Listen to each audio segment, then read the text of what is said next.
আপনারা জানেন আজকে আমাদের যিনি প্রধানমন্ত্রী আমাদের গণতন্ত্রের যিনি গণতন্ত্রের জন্য দীর্ঘ লড়াই সংগ্রাম করে আজকে দেশের প্রধানমন্ত্রী হিসেবে শপথ গ্রহণ করেছেন এবং ওনার শপথ গ্রহণের পরপরই উনি জানেন এই দেশের মানুষের কথা চিন্তা করে সবসময় উনি কাজ করে যাচ্ছেন। ওনার একটি নির্দেশনা হচ্ছে আগামীতে প্রত্যেক শনিবারে হচ্ছে পরিষ্কার পরিচ্ছন্নতার অভিযান। জননেতা শেখ হাসিনা রহমান ডেপুটি স্পিকার বর্তমান ওনার নির্দেশে আমরা দুর্গাপুর পৌর যুব দল দুর্গাপুর হসপিটাল পরিচ্ছন্নতার কাছে আমরা চলমান থাকছি।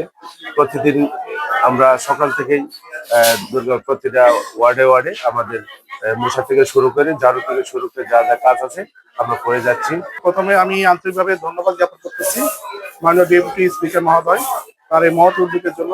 অবশ্যই আমরা সাধুবাদ জানাই এই ধরনের উদ্যোগকে, কারণ আসলে আমাদের যে জনবল তাতে যে আমাদের এই লোডটা আমাদের কমানোর জন্য তাকে ধন্যবাদ। বিশেষ করে পুরো যুবদল যারা আছে তাদেরকে আন্তরিকভাবে ধন্যবাদ জ্ঞাপন করতেছি।